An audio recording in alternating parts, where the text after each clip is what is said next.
Hello runners, welcome to this virtual run clinic brought to you by PLAR. Our virtual run clinics bring you the very best advice from world-leading experts to help you enjoy every run and beat your best. You might be joining us today through our sponsored events. Maybe you've signed up to finish the Gold Coast Marathon. We're so excited to be sponsoring this amazing event again in 2022. You could be an off-roader, part of the fantastic Into Adventure community, or you may have heard our latest announcement that we have now added parkrun to the PLAR family. So whether you're a first-time runner or looking to achieve your best pace, this series will bring you a ton of insights and practical advice. For those of you new to PLAR, we create world-leading running watches, fitness watches, and heart rate monitors. For over 40 years, PLAR has helped millions of people to get started on their fitness journey and fall in love with running. In addition to today's content, we're bringing you a one-stop resource hub by way of the PLAR Running Club. It's where you'll find all our best resources, including running plans, training tips, special offers on running watches. And when you sign up to the PLAR Running Club, you'll also go into the draw to win a free running watch every month. And you'll also get access to recording for this webinar. So if you haven't already, register by the link on the screen and get access today. Now let me introduce you to your PLAR team here today. We have Ross Dougal, Channel Manager for Sport in Australia and New Zealand, and our resident sports scientist, John Easdown. They'll be helping to guide us through the webinar today, so I'd like to pass across to Ross to kick us off with the series and to introduce our very special guest. Thanks, Kylie, and also to everyone who is joining us for the start of the series. We know you'll take a lot out of the content and what our experts have to share for your own running journey. If you've signed up for the series, we've got 3 great sessions coming your way. Today, we're with Benita Willis looking at how to design your ultimate running training plans. Then followed by Brad Bear on the 30th of March, and we're looking at recovery mastery for runners so that you can get the most out of your training. And then on the 13th of April, we're with Danielle DiFrancesco looking at training and race nutrition for runners so that you can not only get the most out of your training sessions, but also prepare well for an important race day. If you have signed up for this session, then the next will come automatically to you. You just need to keep a lookout for the reminders in your inbox. Today, we're going to look at creating the ultimate running plan for you. We've had a lot of feedback from the running community over the years, and creating a running plan is one of the hottest topics.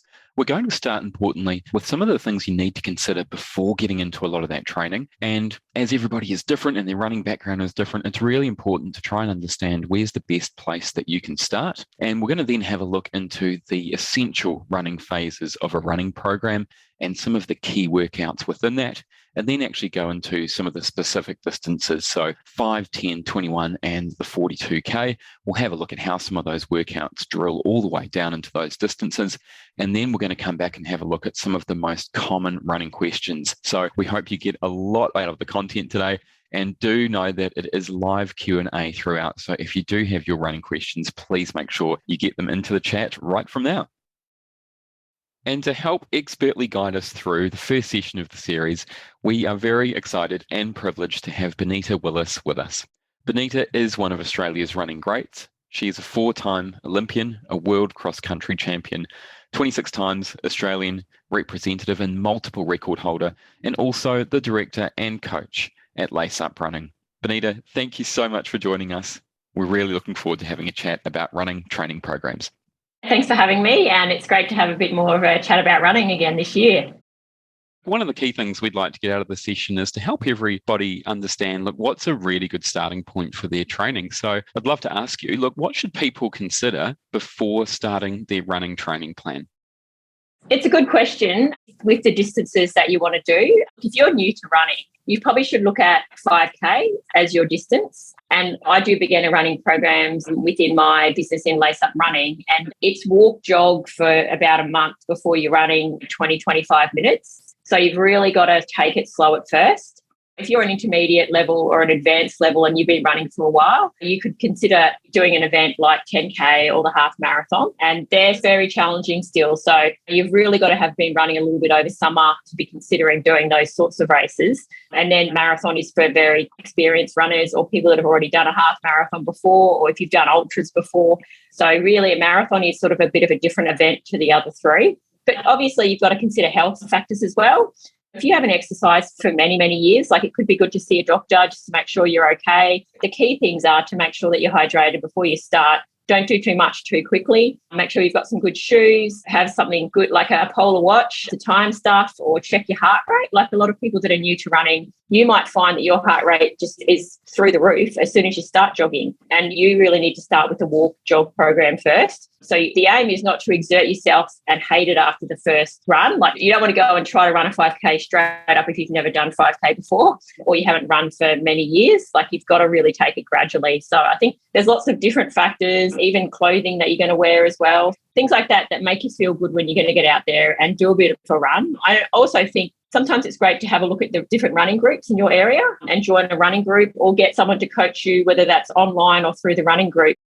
Probably a lot of different things to consider. Running is a very hard sport in the first few months if you haven't run for a while. It is going to be hard at first, but there's so many things that you can get out of running and you always feel good when you've done a run. So it's one of those things that you've got to weigh up how you're going to feel at the end to how you feel when you get out the door. And sometimes it's getting out the door that's the hardest part for someone that's new to running. It's so important to get the running starting point right. As we see, Benita, in the first couple of months, it's very easy for people to do a bit too much volume or to start pushing too hard and then often pick up an injury, which really derails the running effort and it can be very demoralising. Can you help talk us through where it's best for somebody to try and work out where they should start? A beginner, I would say it's someone that's either never run before or you haven't run for a number of years and you're sort of looking to take it up and get back into it. So a beginner is really someone that thinks, I want to try running again or want to try running for the first time. And really the number of times per week you run as a beginner depends on a few factors. Like age is a bit of a factor. So if you're a bit older, you probably need to be a bit more gradual with your program than if you were, say, in your 20s, because we know that people in their 20s, they're less susceptible to injury. So you probably can get away with running a few more days a week. So I would say beginners 2 to 3 days a week of a run walk program initially. And that could be 1 minute jog, 5 minute walk times 5 or something like that. So you're only really running 5 minutes of running, but the total time of exercise is 30 minutes. So that could be your first thing that you do. So if you're a beginner, don't try to run for 30 minutes straight up in your first run because it's probably going to get you injured or you're going to hate it. And so you've just got to be really gradual. And beginners should really look at sort of shorter distance races first. And then once you've conquered a shorter distance race, then you go on to longer distance races. So if you're a beginner, don't look at training for the marathon straight up. I would go 5K or 10K at the most. And then once you've conquered that, then you progress to the next level. Intermediate runner is someone that has run a bit. Maybe you've run a few times a week over the summer and you run with your mates sometimes, but you don't train consistently. And you can probably run 5K to 10K without stopping. So those sort of people, I would be looking at running probably 3 to 4 times a week. And intermediate runners, you could try little sessions. Like you could do an interval session that could be something like 4 times 2 minutes hard, 2 minutes easy at about 5K pace or a little bit faster in the last one. You could try little hill sessions. You could try little sessions just 1 a week, but I wouldn't be running more than 4 times a week. People at that intermediate level, you might have done a 5K or 10K race before. You could step up to the half marathon, but I'd probably say around 10K is probably a good one for you to be focusing on. And intermediate people, when you're at the intermediate level, you can progress on to be at the advanced level if you just get your training a little bit more consistent and you progressively build up your volume. So people at the intermediate level, you're on your way to probably going to events that are a bit longer than 10K in the future, but you've really got to still make sure you don't train too many times a week. So 3 to 4 times a week. And then advanced level people, I would say that's someone that has been training consistently for a number of years. You get out there, you've done a few half marathons, you've probably done some marathons, you might have done some ultras, or you've competed quite at a high level in, say, 5K, 10K sort of events. So you're the sort of person that could look at a marathon, and I would be training for advanced 5 to 6 times per week. And if you're an advanced runner, you've got to factor in your work, as all runners do, your work, your family commitments, all those other things outside of the training you're already doing. So you've got to make sure that you've got a good program. If you're running 6 times a week, you've got to really make sure that you know you might be doing a couple of sessions a week, like you might be doing an interval run, a tempo run, a long run to get ready for whatever you're training for. But you could look at longer distance races if you're at that sort of advanced level. And look, some advanced runners run 7 times a week and some advanced runners do a few double days, but that really has to depend on your age, what you're training for, what your running history is, what your work life is like.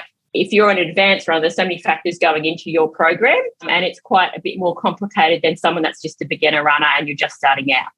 A really good strength program, if you can get in 1 to 2 sessions a week, that's like 15 to 20 minutes, and just really basic stuff like squats, walking lunges, tricep dips, things that you can do with your body weight, static holds, things like that. That is really good to do. But then the other cross training that I do set people is riding a mountain bike, or it depends on what you like to do. So I don't set people cross training that they don't like. A lot of people don't like swimming, so I don't set swimming. But things like swimming, water running, riding a bike, can be a stationary bike, or a lot of people like to ride outside on the trails, elliptical. There's so many different things, and it can help supplement a good running program if it's needed.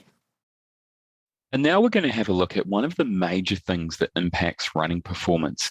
And this has got a lot to do with planning. Benita, can you take us through the key phases of the training programs and help us understand what we should be doing and when? With running programs, you've got to have a look at the year as a whole. And so if you're training for an event that's 12 weeks away, you've got to really think about what you were doing in the past 3 months before that event. So the base phase, that's what you've been doing over summer, even from like October last year, and just building that aerobic conditioning. So if you're looking at races in, say, July this year, you want to have been running a lot over our summer and even a bit earlier, just before the summer started. So that's sort of the base phase. And then I would say the build phase, like with the marathon, I would look at a build phase of about 12 weeks. So you really want to have a bit of a break. Like I always think you should have at least a week off or a week easy between these phases. And sometimes you could have like a race, you could do a half marathon. If you're training for a marathon, you could do a half marathon at the end of your base phase for a bit of a hit out, have a week easy, and then you start the marathon prep if that's what you're doing. And we look at that as the build phase. And in that phase, we're doing interval sessions, we're doing tempo runs, but within that phase, we're also doing specific efforts. So specific runs could be long runs that are at marathon pace. So they could be something like 3 to 4 times 5K. That's at marathon pace, a 2-minute jog or something like that. And that's sort of what you do maybe 5 weeks out or something. So you sort of build gradually to things like that. So if you're training for the marathon, you need to do a lot of running at marathon pace, but you don't need to run a marathon at your marathon pace. So you need to work that into your training. So when you get into the race, you're so comfortable with that pace that you know what it feels like and you know you can do it. But we don't want to train so hard that you get to the race and you're tired and you've trained too hard. I mean, I've made that mistake before as an athlete. I probably trained a bit too hard I trained for my first marathon actually, and I probably ran my marathon 5 weeks before the actual marathon. So I probably trained a bit too hard. I had a really good long run that I went a bit too hard in, and I didn't quite recover before race day.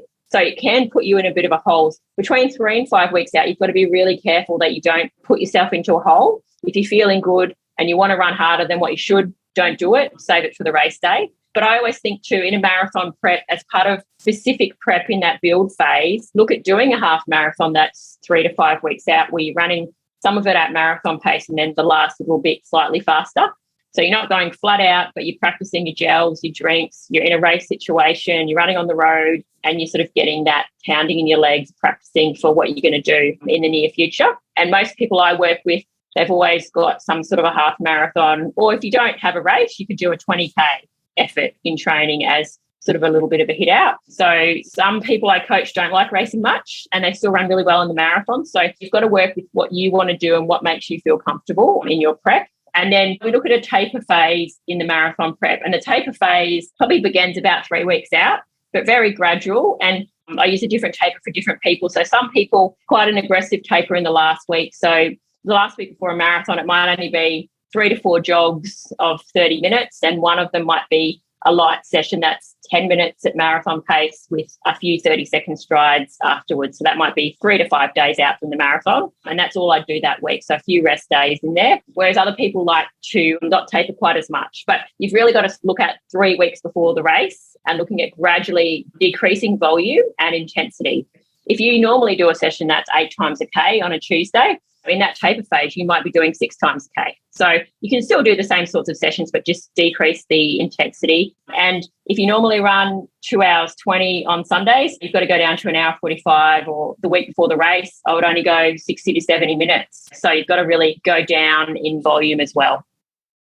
Really trying to increase your aerobic conditioning. Look, a base phase is just about running a lot, not being too focused. You want to be focused, but you can't be focused 12 months a year on your goal. So it's sort of just about building that mileage. So when you get to the build phase, you're comfortable with the mileage, you're able to handle it, but you haven't trained so hard that you're not ready to go when it really matters. So those 12 weeks before you race, that's when you've got to start really making sure that you're focused and doing all the right things with your recovery and nutrition and hydration and stuff like that, and rest. So the base phase, I think, is very important, and it's a bit overlooked because often in a base phase, we don't race much. We're just training. And I know when I was an athlete, the base phase for me when I was living in Europe was through winter, but for us, it's really through our summer here. And you've just got to get that hard training done week in, week out, but not be too focused on anything in particular. But then the build phase is really fun because once you get into that, that's when you're sort of dialing down on paces, looking at your goal race. You might do a few lead-up races. It is really good to have some little lead-up races or hit-outs within your prep because we can't just train hard for 12 weeks. So you need to have weeks where you're not training quite as hard because you're doing a race. So you're not tapering for the race that you're doing within your prep. It's part of training, but you're decreasing the mileage a little bit. And that's really good to help your body recover from those really high mileage weeks.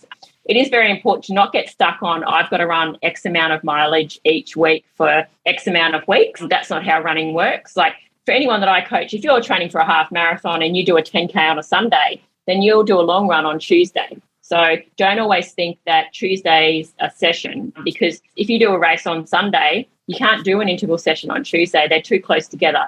So you've got to really make sure that the training's structured around the intensity of what you're doing. And if you're in a marathon prep, it's even more important to not put too much intensity in there too close together, because that can make you really tired, especially if you're running fairly high mileage. And the taper phase, look, 2 to 3 weeks out, it's different for everyone. A lot of runners hate the taper phase because they just want to train hard and they hate taking rest days. They hate feeling like they're heavy. A lot of marathon runners say they feel heavy in the week before a marathon. But look, that's fine because you're carb loading and it's giving you that energy that you need when you get into your race. So you've got to really have that confidence to know that you're doing the right thing. Tapering is quite hard, but I generally think tapering, you're best off staying in the same sort of routine with the training that you're doing, but cutting the intensity and volume. So keep the similar running days, except for the last week before a marathon especially, because I would maybe take out a few runs, maybe have a few more rest days. But very low intensity that last week is really important. Thank you so much for that, Benita. That's a huge help. Could you now take us through some of the key running workouts that you'd expect to see across those phases?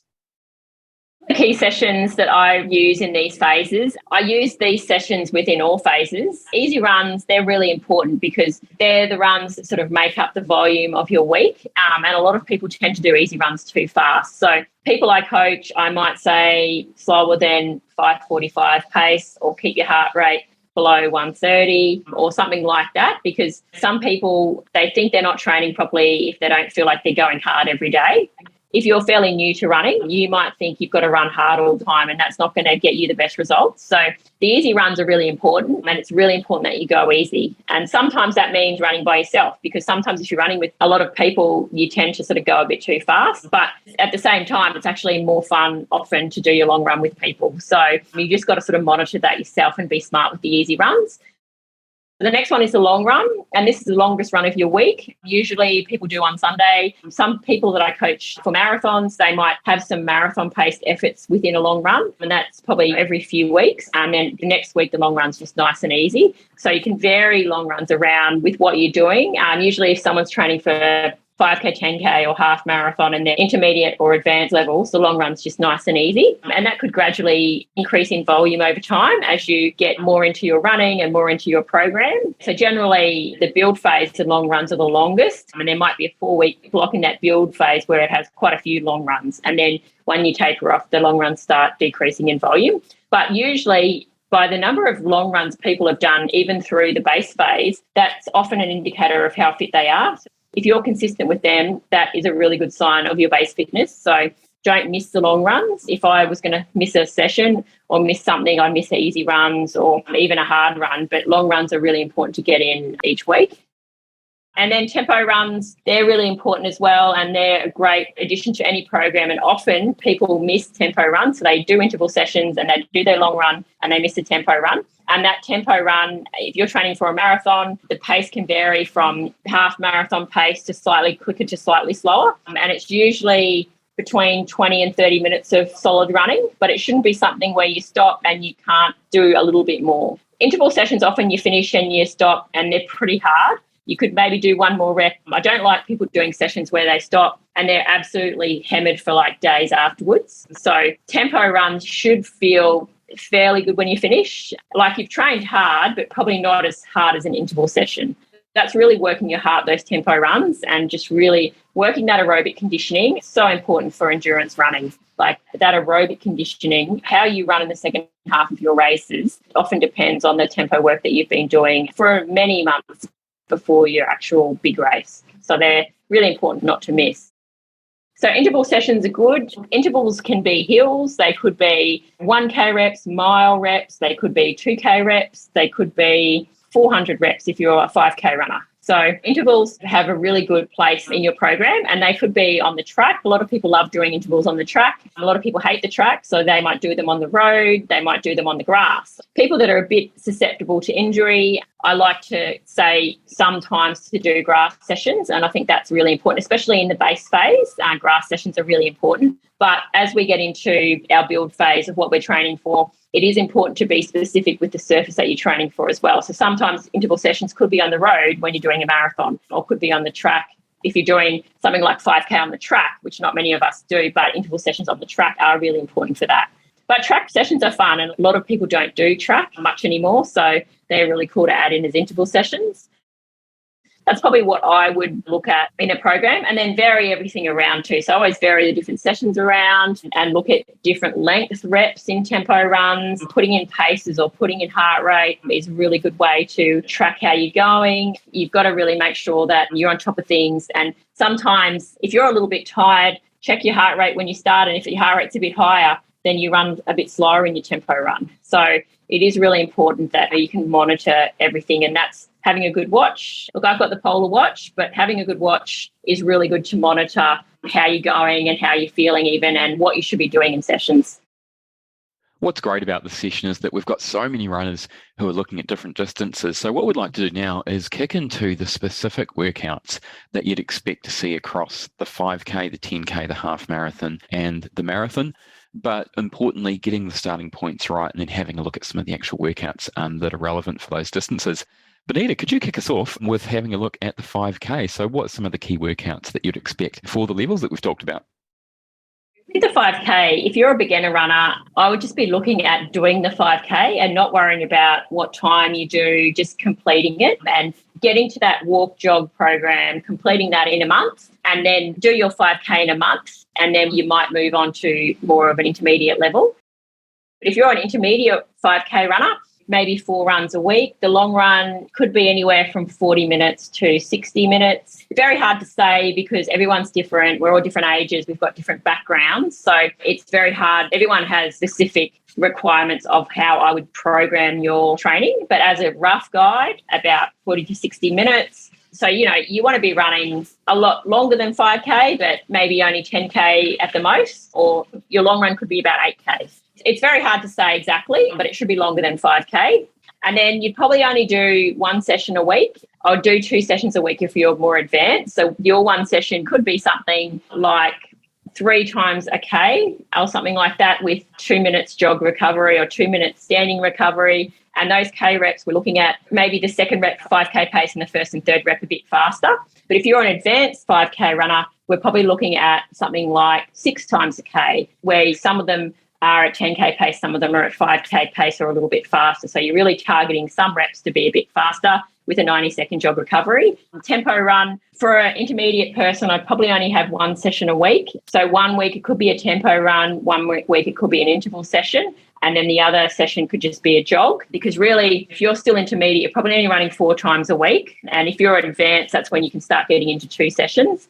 So the tempo run example for a 5K runner could be anything like 500 metres on, 500 metres off, where it's sort of a float. So you do 500 metres more at 10K half marathon sort of pace and then 500 meters relaxed and continue like that for 6K or something. It's very hard to say. You could do something like 3 times 8-minute efforts with 2-minute jog recoveries. This is for an advanced person where you're sort of varying the paces around within each 8 minutes. So you might go 3 minutes at half marathon pace, 2 minutes in the middle faster, then 3 minutes back to half marathon pace, and then slow jog recovery. So tempo runs, you could just do 2 of them or 3 of them. Like, they're really focusing on working your heart.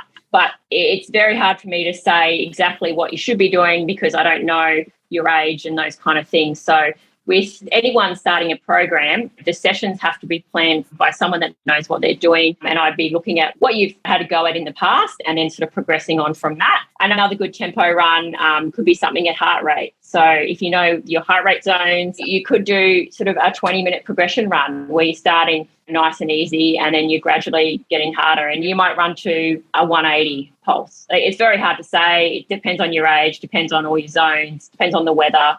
Depends if you're tired, but that could work for you as well. So there's so many different sessions. You could do fartlek sessions as well, something like that, 3-minute, 2-minute, 1-minute, 2-minute, 3-minute session with equal flow recoveries, where the 3-minute efforts are about half marathon pace and then all the other efforts are a little bit faster. And float recoveries are good because they're slightly faster than slow jogging, so they just keep your heart rate up. So that's another good addition to an interval session early in the week.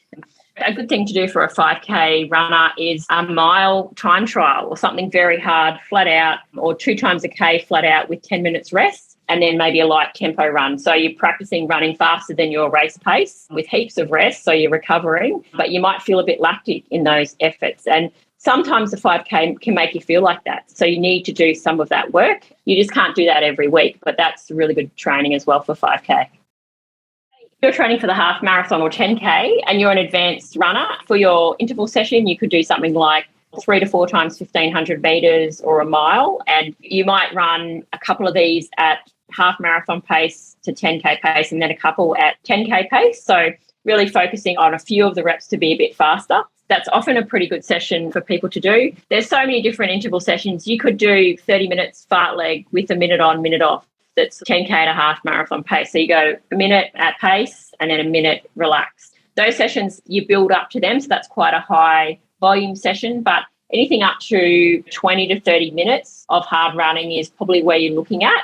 I always like sessions, like if you're on the track, sometimes I like odd distance sessions like 7 times 700 metres or 8 times 700 metres or 9 times 700 metres, depending where you're at, with a 100-metre jog recovery and with varying the paces around as well. So they could be varying between sort of 5K, 10K pace. So some of them a bit faster, some of them a bit slower. But the recovery is very slow jog recovery. Or another session could be a 2K effort at half marathon pace, some 400s or 300s, closer to 5K pace, or even 200. So you could do a 2K, reps of 2 or 300s much faster, then a 2K, then reps of 2 or 300s much faster again. So you're always having a lap jog recovery in between the efforts. They're really good sessions. Tempo runs, things like about 30 minutes of running. So you could do a progression run where every 10 minutes you're getting a little bit faster. So you could start more marathon pace and then for the first 10 minutes, the second 10 minutes might be somewhere between marathon and half marathon pace, and then your last 10 minutes might be slightly quicker.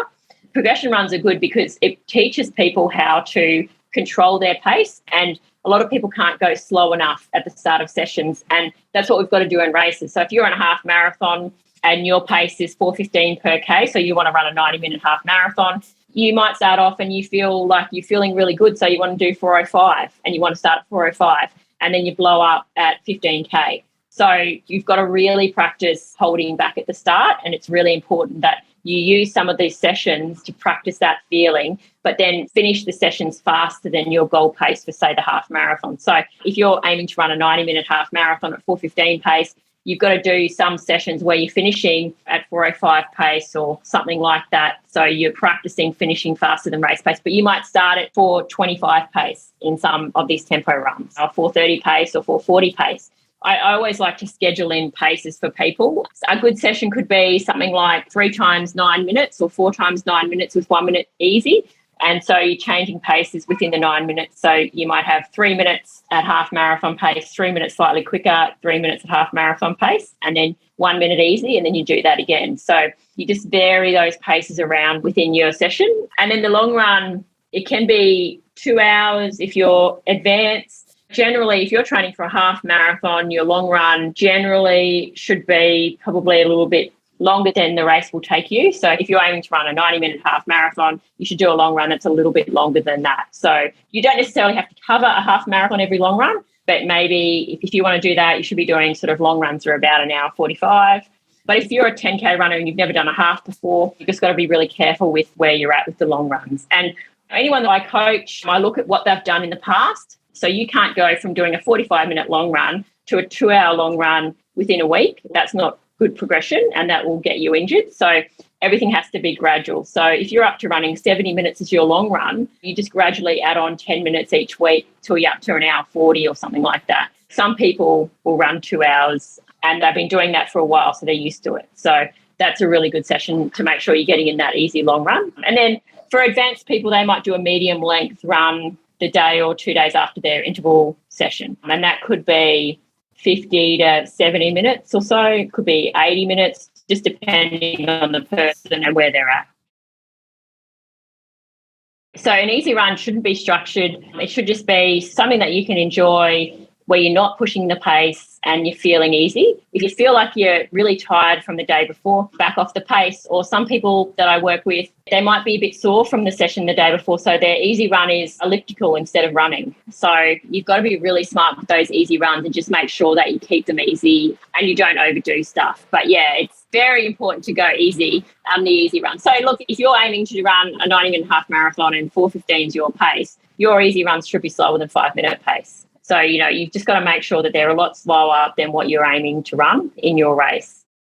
With the marathon, it's got to be a gradual build. So first of all, with the long runs, I would use in a prep my longest run 34 to 38K. So you don't need to run a marathon to do marathons. And then there might be a couple of runs that are between 32 and 34K. And then all the others are sort of 30K or less. And some weeks are easy, but some weeks you can bring in specific elements to that long run. For an example, say if you're trying to break 3 hours for the marathon so that your pace is 4:15, you've got to practice running at 4:15 for a long period of time. So to bring into the long run, you could bring in 5 times 3K efforts with a 1K float, where you're running those 3K efforts, some a little bit slower than marathon pace, some right on marathon pace, some slightly quicker. And then that 1K float, that might be, if you're training to break 3 hours, that might be sort of 4:30 pace for the float. So a little bit slower than marathon pace, but still not slow jogging. So when you build that into your program, that week you'd only do one other harder session. So usually interval sessions every week, and interval sessions for marathon prep are similar to 10K and half marathon. I think mile reps are good, 1,500 metre reps, K reps. Things like fartlegs are good. They could be like, I've got a 34-minute fartleg that goes 1, 2, 3, 2, 1, 2, 3, 2, 1 of efforts with equal float recovery. So that gets you working, and it's a good way to play around with your speed. Your fastest efforts are probably about half marathon pace, but keeping those recoveries moving.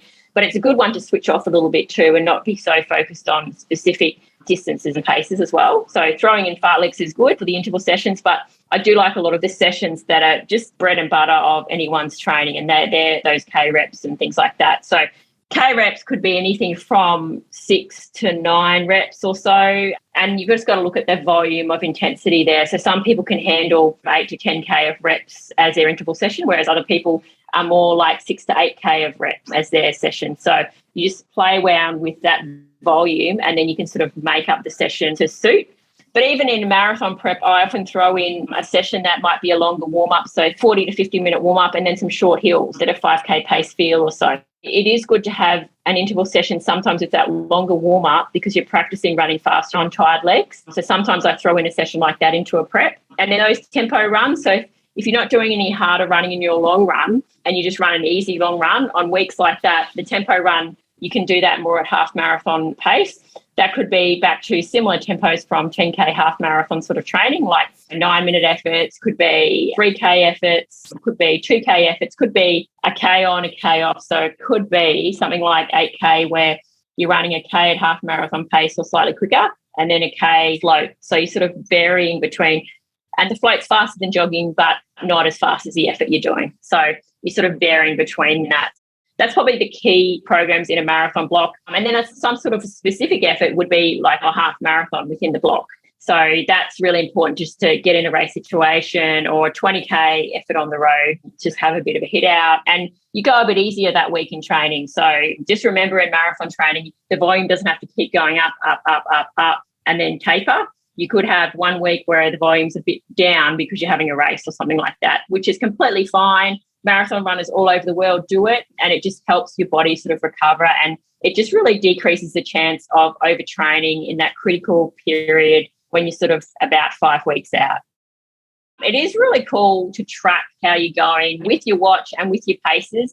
I've got the Polar watch here. We do use it a fair bit in training, and everyone I coach, I give them specific paces, because you can't just train for a marathon and want a certain goal and not be looking at the pace of what you're training for. And it's actually really fun. It makes sessions tick by when you're looking at pace, even for the floats in session. So it's really cool to have that and just stop you running too fast too. It's not always about running hard, but it's good to have technology just to help you when you need to ease off as well.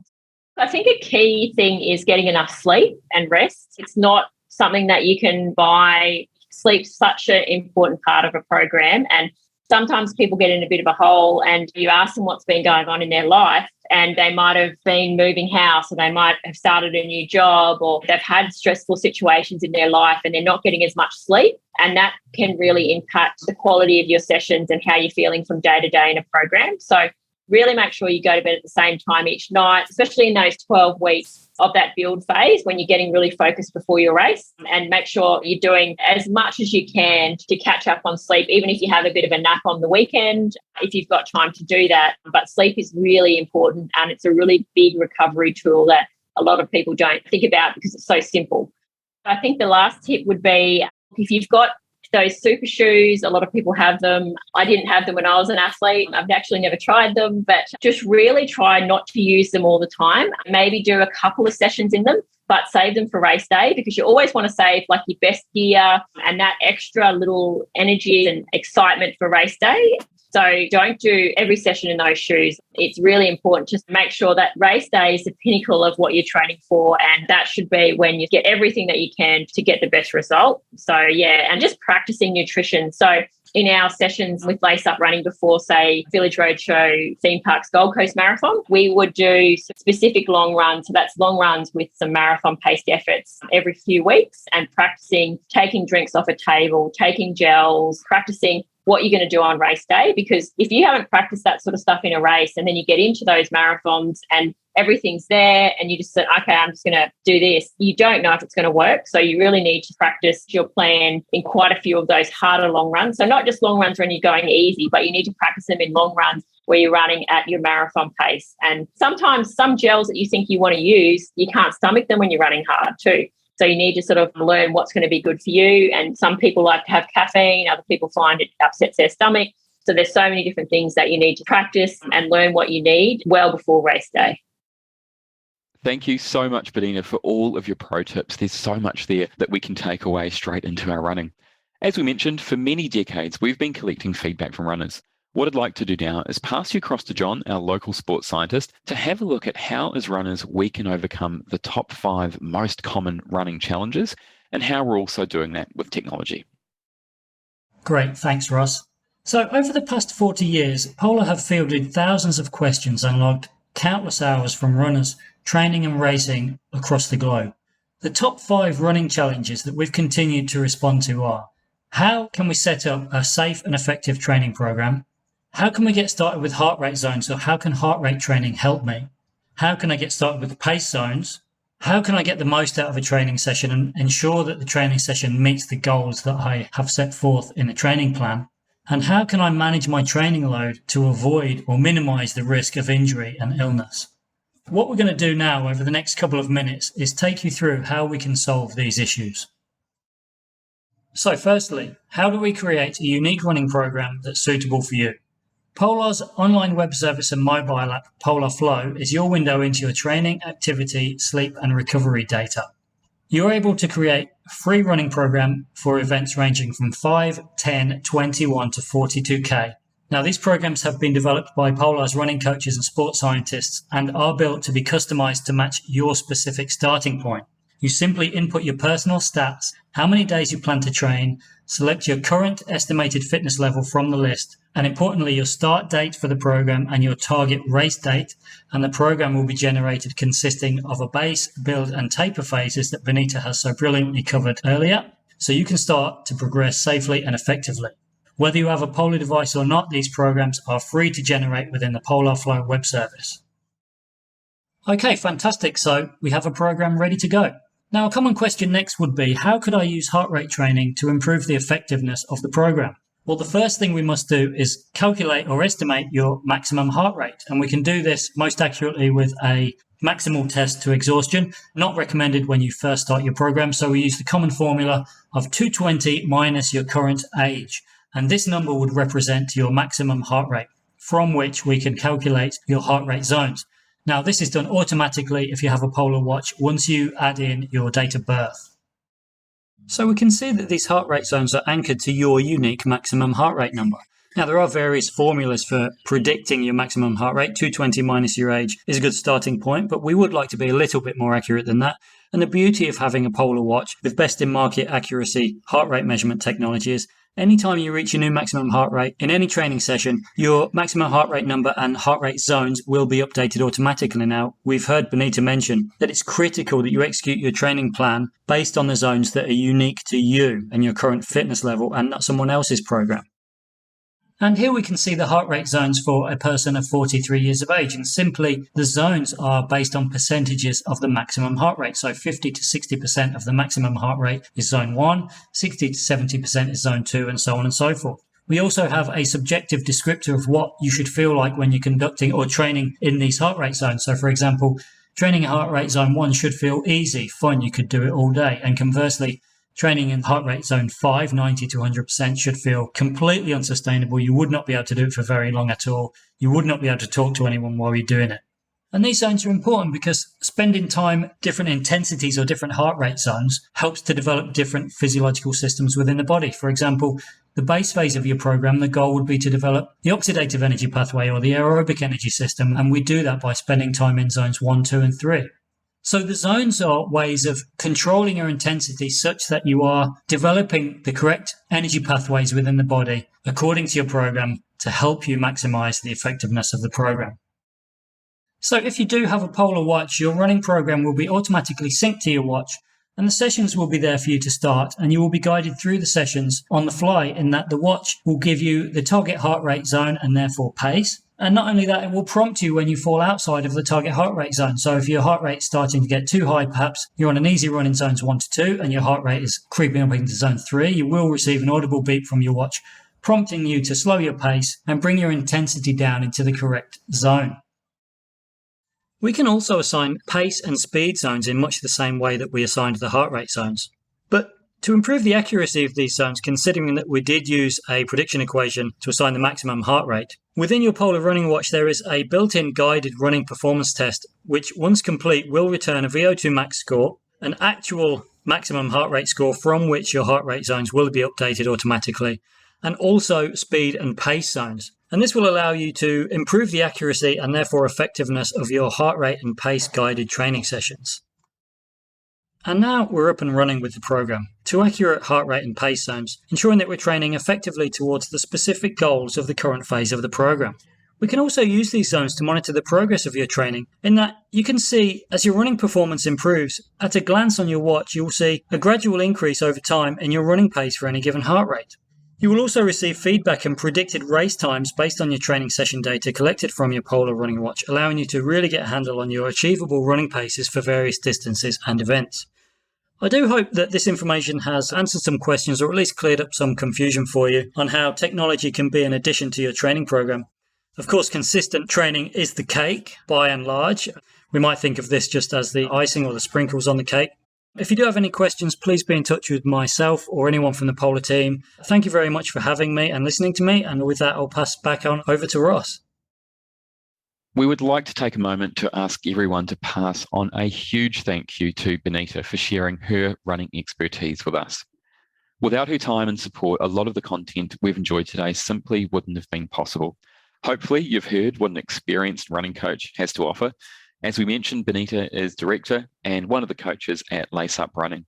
If you feel you need to take a great step forward with a personal running coach, please click the link on the screen or visit the Lace Up Running website, as they only have 10 coaching spots left and they are filling up fast. If you would like to get your hands on a Polar running program, there's a couple of really great options. As John mentioned, you can jump on to register for Polar Flow, and there you can create your own individualized running program. So based on your own starting point, how many days a week you can train and your starting intensity, you can get individual workouts for all of the phases that Benita took us through. So the base phase, the build, and the taper. Really importantly, if you are looking to target something like the Gold Coast Marathon races and the events that are around that, we do include safe build-up times. So if you are looking at the 42K or the half marathon, you've only got about a week to do that registration. Otherwise, you won't be able to create that program, because what we're saying is that you just won't have enough safe training time in the lead up for that and pushing too hard, which might cause injury. So really important to take that action. However, if you would like another great way, you can sign up for the Polar Running Club. And there we're going to have some new running plans coming out for the 5K, so for beginners and intermediate, and also the 10K, the half marathon, and the marathon. So these will include, again, all of those sessions and phases, but also they'll have links to our video workouts for strength, mobility, and core exercises. So as you're gradually building your mileage, you can actually get access to those exercises to get stronger as well. If you do join, you will also go in the running to win a new running watch every month. So again, click the link there. That's a really fantastic resource. We wanted to take a moment to introduce our expert for the next session on Wednesday, the 30th of March. If you've been training really hard and just getting frustrated by not seeing the results that you're after, or if you feel that no matter what, you're running towards an injury, or if you're looking to put a really big investment into your upcoming training and just don't want that derailed before race time, then this is a really key session to tune into. Brad Bear is the founder of Pogo Physio and simply one of the leading specialists in managing injury, recovery, and performance for runners. If you've already signed up for the series, then you'll get the alerts for Brad's session in your inbox. But if you do have a running colleague who might be interested, it would be great if you could give this a share. All right, we would love to jump into live Q&A with Benita for the rest of the time that we have here. So please make sure your questions coming. We would love to keep hearing from you.